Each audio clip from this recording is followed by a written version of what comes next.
ടാറ്റയുടെ ഏറ്റവും പുതിയ 2 വാഹനങ്ങളാണ് ടാറ്റ കർവ് കൂപ്പെ അതുപോലെ തന്നെ നെക്സോൺ CNG. ഈ വാഹനങ്ങൾ 2024 ജൂൺ മാസത്തോടുകൂടി വരാനാണ് സാധ്യത. എന്നാൽ ഈ വാഹനങ്ങളുടെ കൂടെ തന്നെ ടാറ്റ മറ്റൊരു കിടിലൻ വാഹനവുമായിട്ട് വരികയാണ്. അതെ, ടാറ്റ അൾട്രോസ് റേസർ.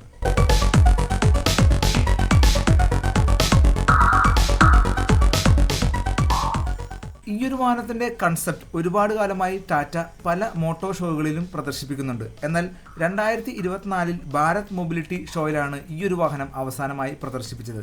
ജൂൺ 2024 ഈയൊരു വാഹനം ഇന്ത്യൻ നിരത്തുകളിൽ ഇറങ്ങും എന്നാണ് ഇപ്പോൾ കിട്ടുന്ന റിപ്പോർട്ടുകൾ. സാധാരണയായി ടാറ്റയുടെ വാഹനങ്ങൾ ഇന്റർനാഷണൽ സേഫ്റ്റി ഫീച്ചേഴ്സോട് കൂടിയിട്ടാണ് വരാറ്. എന്നാൽ പെർഫോമൻസിന്റെ കാര്യം എടുത്താൽ ടാറ്റ കാറുകൾ അല്പം പുറകിൽ തന്നെയാണ്. എന്നാൽ ടാറ്റയുടെ അൾട്രോസ് റേസർ മോഡൽ ഇന്ത്യയിൽ എത്തിക്കഴിഞ്ഞാൽ ടാറ്റയുടെ ആരാധകരുടെ അത്തരത്തിലുള്ള കംപ്ലൈന്റുകളൊന്നും തന്നെ ഇനി ഉണ്ടാകില്ല. കാരണം ഈയൊരു വാഹനം കംപ്ലീറ്റ്ലി പെർഫോമൻസ് ഓറിയന്റഡ് മാത്രമാണ്. ഈയൊരു വാഹനത്തിന്റെ പ്രധാന എതിരാളികളായി ഓട്ടോമൊബൈൽ എക്സ്പേർട്സ് പറയുന്നത് Volkswagen Polo GT, Hyundai i20 N-Line, അതുപോലെ തന്നെ മാരുതിയുടെ ഫ്രോങ്സ് ഒക്കെയാണ്.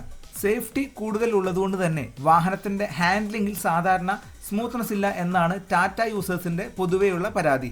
എന്നാൽ ഈയൊരു വാഹനം കംപ്ലീറ്റ്ലി ഡൈനാമിക് ഡ്രൈവിംഗ് എക്സ്പീരിയൻസ് തരുന്ന ഒരു വാഹനമായിരിക്കും. നമുക്കറിയാം, ടാറ്റയുടെ അൾട്രോസ് എന്ന വാഹനം കുറച്ചു കാലമായി വിൽപ്പനയിൽ അല്പം പുറകിലാണ്. ഒരുപക്ഷെ ടാറ്റ പഞ്ച് വന്നതുകൊണ്ടായിരിക്കാം ടാറ്റയുടെ അൾട്രോസ് എന്ന് പറയുന്ന ഈയൊരു വാഹനത്തിന് സെയിൽസ് നല്ല രീതിയിൽ കുറഞ്ഞത്. അതുകൊണ്ട് തന്നെയായിരിക്കാം ടാറ്റ അൾട്രോസിന് ഇത്തരത്തിലുള്ള ഒരു അപ്ഡേറ്റ് കൊണ്ടുവരുന്നത്. എക്സ്റ്റീരിയറിലും ഇന്റീരിയറിലും കാര്യമായ മാറ്റങ്ങളാണ് പുതിയ ടാറ്റ അൾട്രോസ് റേസറിനുള്ളത്. സ്റ്റൈലിഷ് ലുക്കിനോടൊപ്പം ഡ്യുവൽ ടോൺ കളറിലായിരിക്കും വാഹനങ്ങൾ ഇറങ്ങുക. സാധാരണ ടാറ്റയുടെ വാഹനങ്ങൾ പോലെ തന്നെ ഈയൊരു വാഹനത്തിനും 5 സ്റ്റാർ സേഫ്റ്റി തന്നെയായിരിക്കും എന്നാണ് ഇപ്പോൾ കിട്ടുന്ന റിപ്പോർട്ടുകൾ.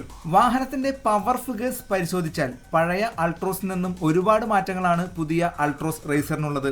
പവറിന്റെ കാര്യം നോക്കുകയാണെങ്കിൽ ഏകദേശം 120 bhp ആണ് വാഹനത്തിന്റെ പവർ. ഇനി ടോർക്കാണെങ്കിലോ 170 Nm. ഇത് സെഗ്മെന്റിൽ തന്നെ വെച്ച് ഏറ്റവും വലിയ പവർ ഫിഗേഴ്സ് ആണ്. ഓട്ടോമാറ്റിക് വാഹനങ്ങളാണ് നിങ്ങൾ നോക്കുന്നത് എങ്കിൽ 7 സ്പീഡ് ഡ്യുവൽ ക്ലച്ച് ട്രാൻസ്മിഷൻ സിസ്റ്റവും ഈ ഒരു അൾട്രോസ് റേസറിനൊപ്പം നമുക്ക് ലഭിക്കും. ഏകദേശം 10.5 ലക്ഷം രൂപയായിരിക്കും ഈ ഒരു വാഹനത്തിന്റെ ബേസ് മോഡലിന്റെ എക്സ് ഷോറൂം പ്രൈസ്. വിൽപ്പനയുടെ കാര്യത്തിൽ പൊതുവെ പുറകിലായിരിക്കുന്ന ടാറ്റ അൾട്രോസിനെ മുന്നിലോട്ട് കൊണ്ടുവരാൻ വേണ്ടിയിട്ടാണ് ടാറ്റ ഈ ഒരു വാഹനത്തിന് ഇത്തരത്തിലുള്ള ഒരു അപ്ഡേറ്റ് നൽകിയിരിക്കുന്നത്. നിലവിലെ പെർഫോമൻസ് രാജാവായിട്ടുള്ള ഫോക്സ്വാഗൻ പോളോ GTയെ മറികടക്കാൻ ടാറ്റയുടെ അൾട്രോസ് റേസറിന് കഴിയുമോ എന്നാണ് ആരാധകരുടെ സംശയം.